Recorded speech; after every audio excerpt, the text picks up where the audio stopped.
Hey everybody, welcome to my channel. My name is Mai, and today's video is part one of a project that I am very excited about. It is this set of townhouses that are inspired by some real townhouses that I saw when I was traveling in the north of Norway in the city of Tromsø, which is honestly such a stunning place, and if you ever get the chance, I highly recommend that you check it out yourself. And like my last build, which is also inspired by my trip to Norway, we are building in the world of Windenburg. And I chose this world, one, because the environment worked really nicely, but also because it has so many lots. It's the world that came with the expansion pack Get Together, and it's the world with the most lots. So I don't know, I hope the Sims team goes back to making these really big really big worlds, because I don't know, it's just so nice to have this kind of variety, and I don't know, it'd be nice to see that element of expansion packs come back in the future.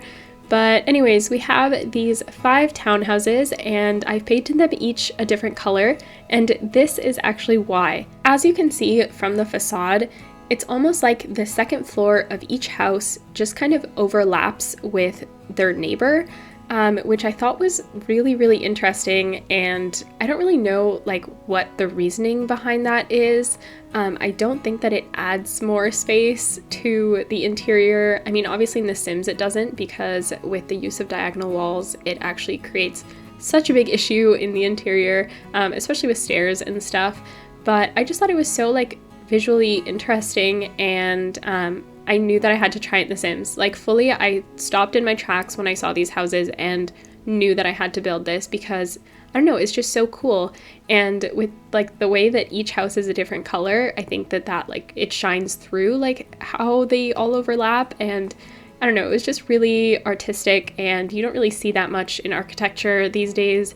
So I knew that I had to try it. And they each have a driveway, which is really cool. Obviously cars aren't actually functional, but I do play some debug cars. And this is a really cool element that I added, which houses in Norway, they don't have their mailboxes like on, like next to the door, or like kind of like individually with each house, but kind of like at the end of the block, or if you have like a townhouse complex, I don't know, at somewhere in the complex, you have like all the mailboxes together. And I knew that was an element that I really wanted to add, and I'm really glad that I did, because it added like so much extra realism and just looks amazing. And over here on top of the driveways, I've also added a kind of little roof to cover the cars. You know, Norway has some pretty, I'm gonna say, fun weather, a lot of snow, and at least in the winter, and yeah, I just thought it would probably be necessary, and I used just like a roof color from Snowy Escape, which I always feel like this one looks like a chocolate bar for some reason.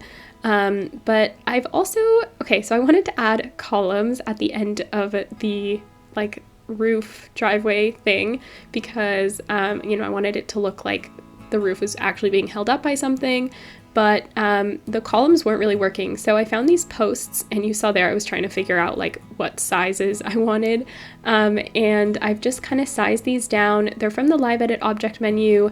I think they're just like base game, and yeah, I would size them down just with like shift and bracket, and then I'd raise them up with Control 9, and created these kind of like just DIY columns, which ended up looking really cool. And I don't know, it just adds something interesting. You don't really, when you don't use just like the regular available Sims items, it always ends up looking way more unique.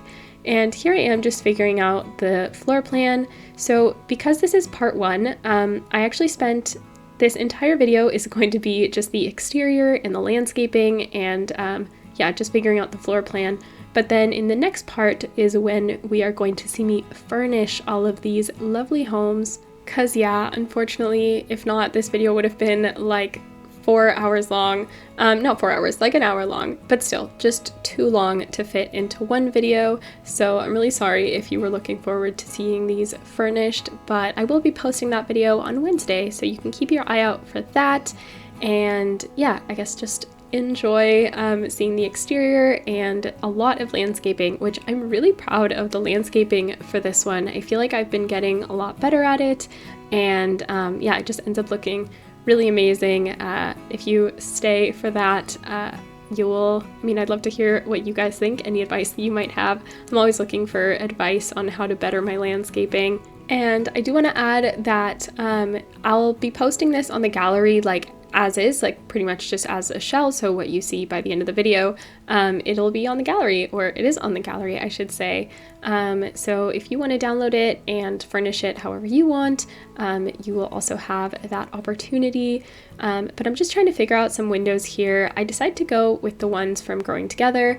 I did use these, not in the same swatch, but I did use the Growing Together windows in my last video. I just felt like, I don't know, they give off Norwegian vibes, I don't know, or at least of what I saw in Norway.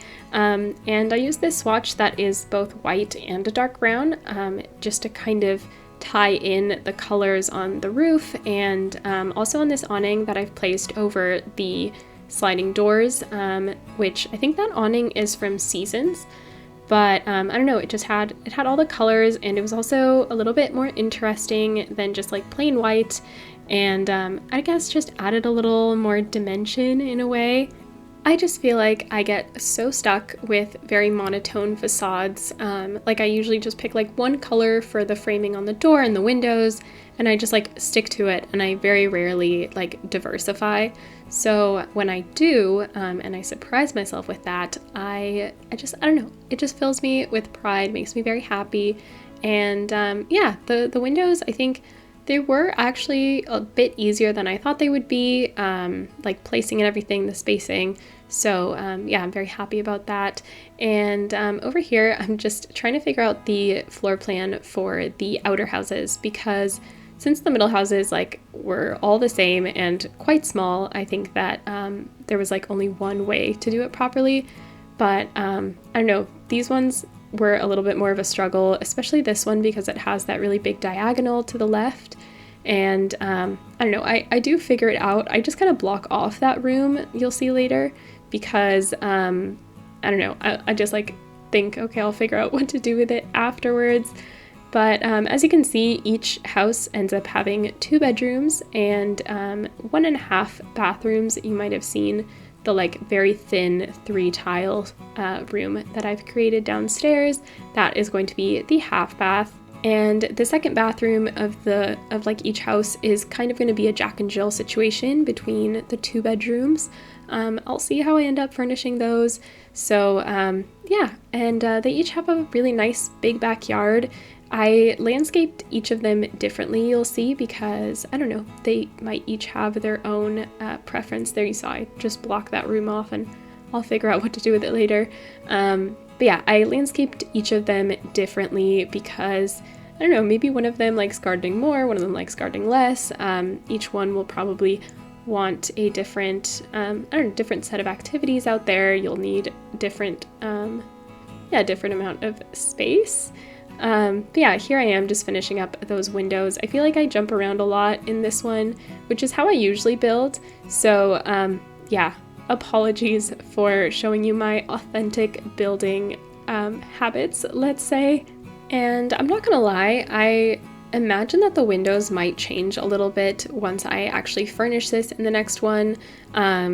Windows are always something that they're usually something that I furnish with. So like, okay, I don't know how to explain this, but pretty much when I'm placing windows, I usually try to furnish as I'm placing them or place them as I'm furnishing, because there's certain pieces of furniture that might affect your window placement. So like the kitchen with the counters and the cabinets and everything, or fireplaces. I was trying to think when I was placing the windows, like where could I put a fireplace? So I don't know if every house is going to get a fireplace or how I'm going to make it all work. I'll at least put some radiators, again, like because this is technically supposed to be in Norway, or at least just Norwegian inspired. Fireplaces would be really nice to fit in.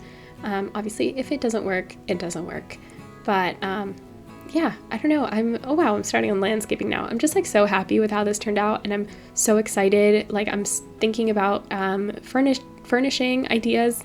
I can speak. Yeah, I'm just thinking about like furnishing ideas and like personality ideas. If you guys have any ideas of like how I should furnish some of the houses, or some of the personalities that you imagine in each house, like totally let me know. I'm very, very open to ideas all the time. I'm just super, super excited to continue this and probably like play in this. I think it would be fun to play in it as like a residential rental, like which is like that new lot type from the For Rent expansion pack. I mean, I can just imagine like being the property owner and living in like this, one of the like edge houses, so one of the bigger ones, and I don't know, just kind of like maintaining it, and the kids like going to each other's houses and playing around. I just think it's super fun, and I don't think that I've played too much like in this neighborhood of Windenburg, so or at least I haven't in a really long time, so I think that would also be a lot of fun. But this is like where the bulk of the landscaping really starts, and I mostly use things from the Live Edit Objects menu, so it's 0 simoleons, and so yeah, it doesn't add like anything or any price. It doesn't increase the price of the lot, which makes it like way more accessible to buy and to play in, unless of course you just use like Motherlode, which there's no harm in that. But these like kind of vines that go on the ground, they don't actually show up on the menu, or like they do, but they're like their box, their little like thumbnail is completely blank. So I was kind of just like risking it when I tried it, and it looks really cool. A little thing with the Live Edit Object menu, like landscaping things, is that sometimes it glitches and has like a really weird shadow, especially when you're sizing things up and down. But if you just pretend it's not there, then it's not there, right? Ignorance is bliss, as they say. But yeah, the landscaping is coming together quite like quickly, quite easily. I think it's just like a little bit tedious at this point, because I did my technique where I usually just pick like a handful of items, so a few trees, a few bushes, and I always pick something like either low-lying flowers or some grass or something, and just kind of, yeah, to make things look a little bit more overgrown. So yeah, I just pick a few items and I just repeat them everywhere, copy paste, size them up, size them down to create a little bit, something a little bit more visually interesting. But yeah, I think a lot of them are just like either get together because we are building in a get together world. So I thought that if maybe like if you use Live Edit objects from the world you're living in, or from the pack that gave you the world that you are building in, that sounded so poetic, then it's most likely that it'll be easier to make it look a little bit more part of its environment. And yeah, just mostly things from Get Together and from Base Game. So yeah, I guess if you do want to download this with all the landscaping, it would be really a lot better if you had Get Together, which Get Together is actually, I don't know, it's an interesting pack, I feel. The gameplay is a little bit lacking, but the world and the build items are just amazing. So if you are a builder, that is definitely like the type of people that I would recommend this to. Although I would be lying if I didn't say that I use the club feature, so like, because you can have your own clubs, not like a nightclub. I mean, you can go to nightclubs, but yeah, you can have your own club of people, and I definitely use that feature when I'm like trying to make friends for my Sims. I just like start a random club and they automatically gain a relationship with those people, and I don't know, is that cheating? It is not actually cheating because I don't use the cheat bar, but it is like a hack, let's say. But yeah, this is also where I'm just trying to add like little patches of extra landscaping around, so not just like in each backyard, but on the edges, and just adding all of these like extra floor items that will help make it look a little bit more overgrown. I feel like that always adds a lot of realism to these like areas. And oh, I also add a couple of stepping stones, just kind of not all the way down because that's what the driveway's there for, but it's a few stepping stones from each house or from each front door to their driveway. And I would try to kind of angle it so that it looks like it kind of curves into it. But yeah, it's such tedious work, and I do think that I'm getting a little bit quicker at it. In my French country cottage build, which was the first one where I started using stepping stones, I took forever to place them because I was such a perfectionist. I mean, I'm still a perfectionist, as you can probably tell, but I think I'm getting better. I'm getting quicker, and I'm letting myself make a few mistakes. But yeah, thankfully that came together quick, about time that I figured out how to do that. And we are starting on terrain paint. I love terrain paint. I truly believe that there is nothing more transformative for your builds than terrain paint.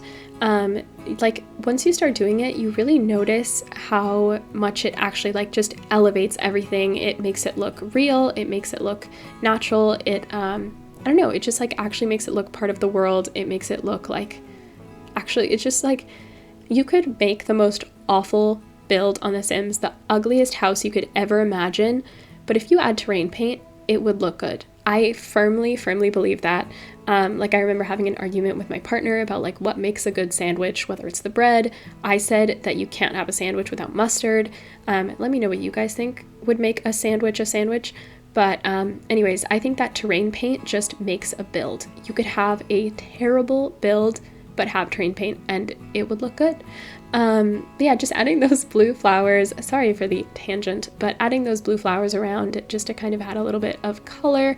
Absolutely love those. I think those might be like just base game live edit object items, but yeah, they just look really good, and I just love the color, like that little color that it has. And I'm also placing some rocks. Rocks also really elevate your landscaping. These ones are actually get together live edit object rocks, and I love that they were already kind of clustered, so it kind of cut my job in half, I'd say. And because they're like mostly covered by the plants, then you can't even really tell that it's the same rocks repeating themselves over and over. And I did for each backyard place rocks that are like that you can buy, so from just the regular menu, because I didn't want to add like the clusters. I just wanted to add a few. This like backyard felt a little bit lacking in landscaping, but I don't know, I'll see how I transform that into a personality trait for The Sims here. But yeah, just adding the rocks individually just felt a little bit better for the smaller landscaping spaces. I think because it's a little bit less likely that you'll have like big clusters of rocks in your backyard. So yeah, just kind of sizing them down, twisting them around a little bit so they don't look super repetitive. But yeah, I think it just helps cut up a little bit of the green and makes it, again, just look a little bit more natural. But see, it's like almost like shading in a painting or in a photo or in a drawing. Like when you add that shadow, it brings it from 2-dimensional to 3-dimensional. So yeah, I highly recommend adding some terrain paint into your builds. I don't think it's something that I've done until like quite recently. So, you know, I'm a baby landscaper, but I don't know, the rocks also just like absolutely change everything. They look so great. And I'm just deleting the lights that I've placed inside because they aren't going to be part of the final look. And oh yeah, I also realized that I messed that up. But anyways, we are finally in the screenshots. The lighting for the screenshots made me so happy. Lighting for the building was kind of hard, but the screenshots look super cool. And there's actually not that many because there's not too many specific spaces to see. So later on in the next video, you will see more of this like lovely lot.